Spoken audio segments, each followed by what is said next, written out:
Ladies and gentlemen, boys and girls, greetings, Earthlings. This is League Unlock, and you know it's a good day because Mark's wearing the T1 jacket. And that only means good things have happened. It was the LCK Finals day. We were treated to the players actually being at the venue, which was so refreshing to see. Actual reactions and, you know, high fives after games. It was a fun event, and as Mark said before we recorded, you got TFT Didadunga. It was live. Live Man, show. live TFT mobile Didadunga. Like, what else could you really want to be super hyped about the LCK finals? It was exactly the type of thing that this community, dare I say, the world needed in this time of a global pandemic. Great to see the LCK and Riot Korea flexing on the rest of the world, saying, hey, take your precautions, stay home. You guys can end up just like us right here at Lowell Park, hanging out, having fun together, playing League of Legends, and leading to the boys, the T1 boys coming through in the clutch, the good old 3-0. And there obviously were some issues still with travel because T1 a little bit late to the show, and they got penalized. 2 bans. That's a pretty big penalty to have in a finals. It was just game 1. They were down 2 bans, though. That's pretty insane. Hey, we gave props to Riot Korea for getting them into the venue. Props to them for getting TFT Mobile Didadunga. This one, you can't. This is a complete failure on their part. And how could you possibly be so tone deaf in this situation? And again, knowing the global pandemic, and yes, things are returning to day-to-day normal life in Korea, that doesn't mean that there aren't going to be interruptions and delays and all these type of things to go through. And especially when they show up 30 minutes late, to give them a thing like that actually changes, I think, the integrity of the finals is kind of a crazy decision. Yeah, and obviously it could be any reason why they were late. They're not used to traveling, number one. It's slowly opening up, but listen, we're still in the middle of this whole thing, so who knows what it was like getting there. It would be hilarious, though, if there was actually a ridiculous reason why T1 was actually late. It was like, oh, we forgot to set the alarm, boys. Bro, you think Faker's not got that alarm set for everybody doing the somersault right out of bed? Bro, he's ready. No, Faker's Broccoli got in that. hand. Faker's got He's that ready. Kramer mental alarm where he doesn't need one. It's just, it is time, and he emerges from bed. He's ready to go. It's Corky is your time. I'm ready. Hey, we joked about it, and game 1 right out the bats. Look at that. Corky Azir, baby. Just what you want. It wouldn't be an LCK finals without Corky and Azir making their nice little debut. It wouldn't be And I say debut as in, again, seeing them. debut of this series. But yeah, the 3-0, the 9th title for Faker, 9th for T1. Yes, he's been there for every single one of them. And you had the Faker Azir, but game 1, it was the Graves pick, which was the big one for Cuz. And Cuz would eventually get Series MVP against the man who got Series MVP for T1 the last time they won an LCK final. But game 1, that Graves pick, it was nasty. Oh, it was disgusting coming through. And we saw this the last time T1 was out. We already saw that this Graves pick was something that they had, figured out here in their time off away from it. As one of those picks that we weren't exactly seeing directly into the meta. But, hey, if you've been following around with LS, you know that this is a pick that has gained in that popularity as far as being a really damaging jungler here, one that's going to build out there. And we saw it, Cuz building this thing out to be a true damage stick here for the T1 side, and ultimately making it that it didn't matter that they didn't have the 2 bans here coming through. The no bans, no effect here on the T1 side, making sure they get that first pick with the Graves, and man, it was worth that first pick. There was the potential for a repeat of game 1 the last 2 times, or the last time these guys played, with the Aphelios styling all over T1 and denying them a win. It was slow. It took 45 minutes. T1 wasn't in control the whole time. Ruler was really fed, but they did come through with the dub. It was 11 turrets to 2. They had complete control over the map pretty much the entire game to take that 1-0 lead. And then game 2, we saw the Zillion come out for BDD, and the top lane matchup. Game 2 was when the story of the series is Ornn getting solo kills, but it was Rascal on the Ornn in game 2, killing Silas for Kana. I hate Ornn, man. What a disgusting champion. I don't know exactly what you have to do here to take this champion out of the meta right now with what state that he's gotten into. Last year it was Urgot. Now it's this dude, man, and he's coming through here. Ugh. And just, again, he's tanky. He can burst you out. He can kill you. He can escape. All these type of things that Ornn brings to the table. And then, oh, wait, let's add in that he's also going to be able to give thousands of dollars worth of gold of value here to your teammates and himself.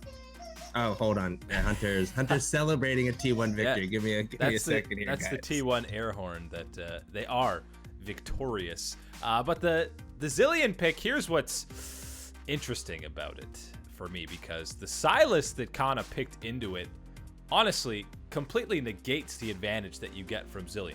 You're picking the Zilean so that you have that ulti in team fights, but when you have a Sylas, Sylas's kit is just that much more impactful than Zilean's, and you're also getting the ulti on top of it, so you basically completely nullify that pick for Gen.G. And you saw in some of the team fights that Kana and Sylas were absolutely doing that. And Game 2 is really where you saw Gen.G just, they play differently. They start throwing themselves at T1. They did it around the Dragon at first. After the Dragon died, they said, oh, let's fight, and throw away 2 kills. Then around the Baron, they have their 2 tanks in the Ornn and Galio. What world are you contesting T1 on that Baron? Yeah, from what I saw in that game 2 and kind of the gameplay that you were telling, like in the early parts of that game, you could clearly see that this was a Gen.G side that was panicking, which is very unfortunate given what you know about them and the skills that they can bring to the settle table. down.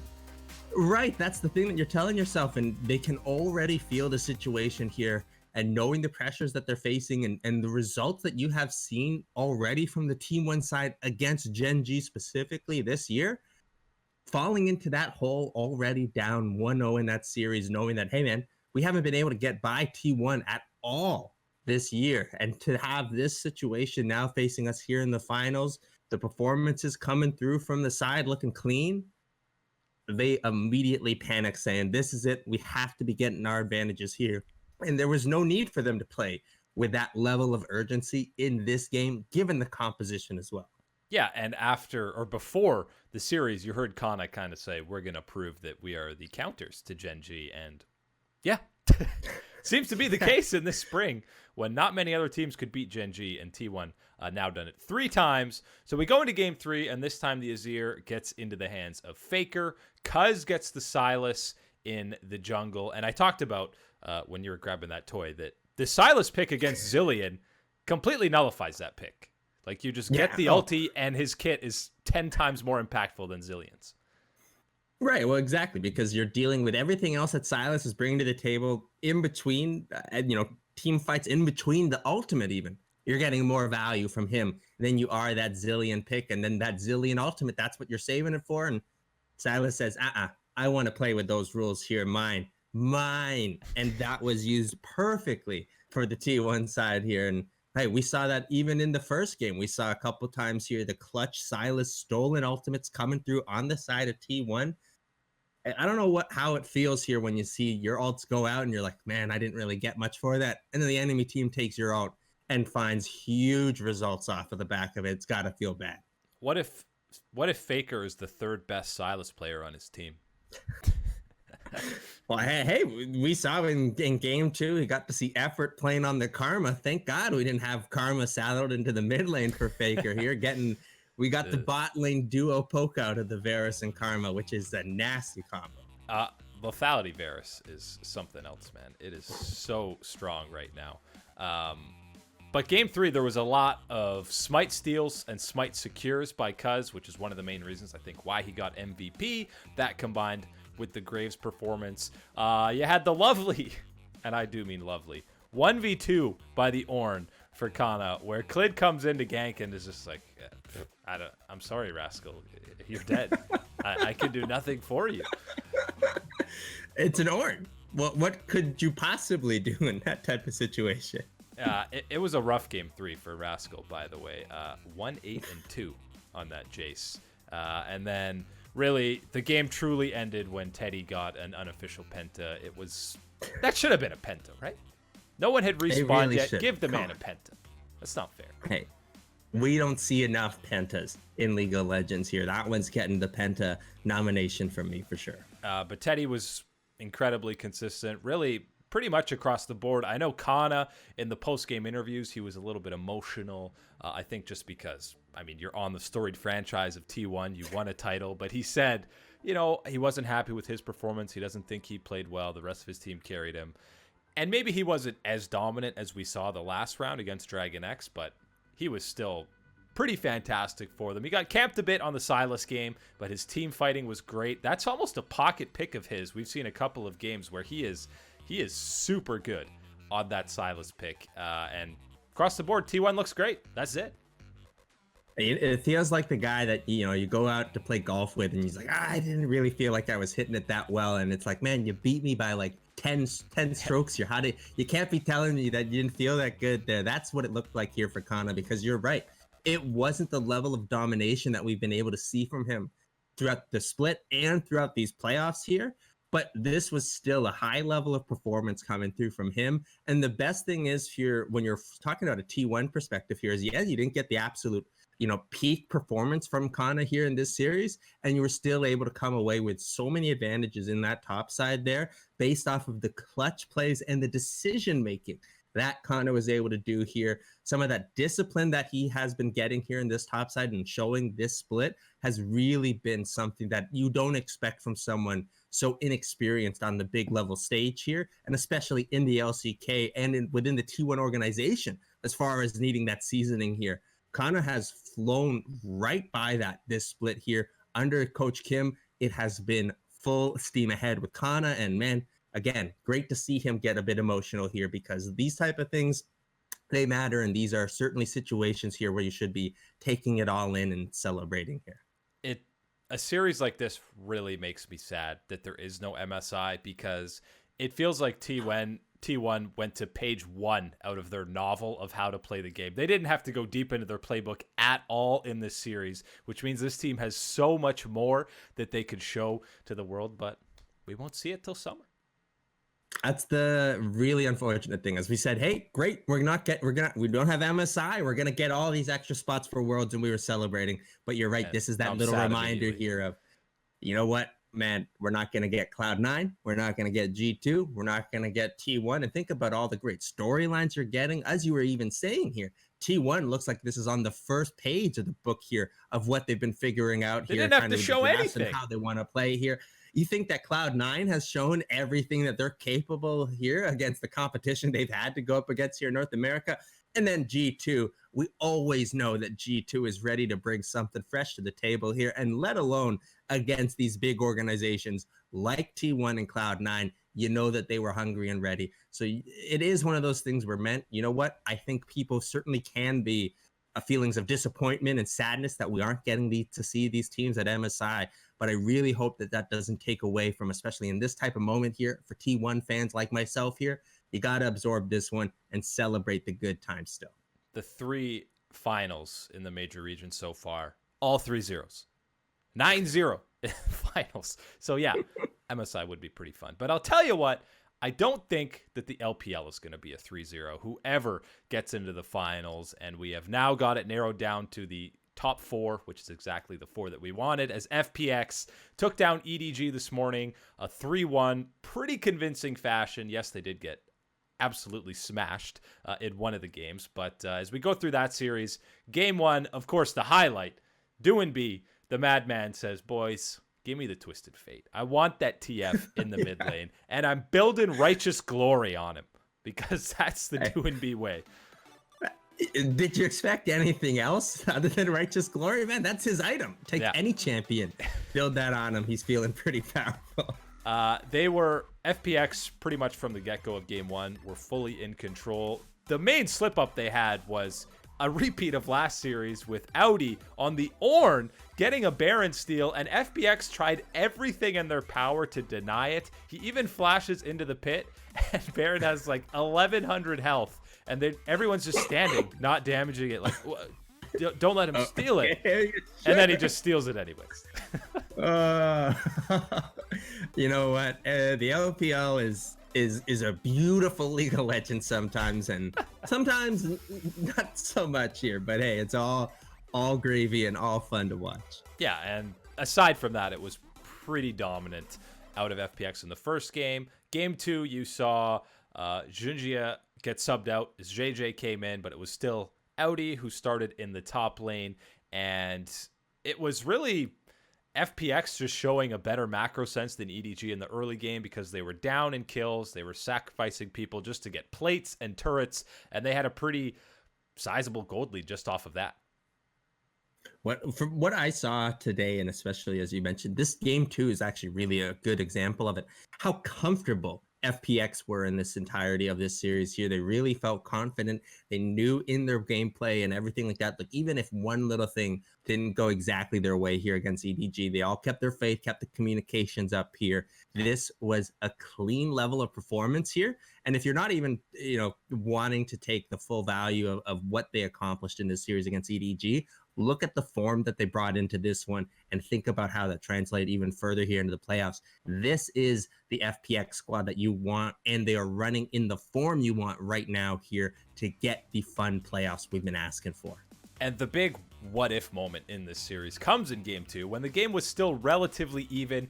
There's a big fight around the inner turret top side, and Scout, bless his heart, gets a little bit too hypey, dashes over the wall on the Azir, becomes a 1v4 basically, and he has to pop his stopwatch, gets caught out. FPX ends up cleaning up that fight to start snowballing, and then doing B. Teddy couldn't get one. He says, pal, I got you. I'll grab the pentakill on the Rise. But that one fight for Scout, maybe if he doesn't do that, EDG gets into it, but the death cap eventually comes out for the Rise, and we know how disgusting that is. It feels bad because it's one of those situations here where you see the play in your mind and you're seeing exactly how, I need to make this engaged like this and I'm going to pull it off and it's going to look so slick. I'm going to get in there and it's going to be great. And you realize, wait a minute, everyone else can't get to me at this point. I've gotten a little bit too far ahead here, not thinking about everyone else matching up here. And that was clearly what happened here for Scout. And it's unfortunate because you can see the play. You can see the big brainwaves coming through here. I'm going to make it. And it's just, you're a couple seconds too far ahead of the rest of the squad here. No one's going to be able to get you to back you up. Yeah. You go boom. And that is easy cleaning for FPX. It's when you hear the comms and it's, I'm going in. Guys.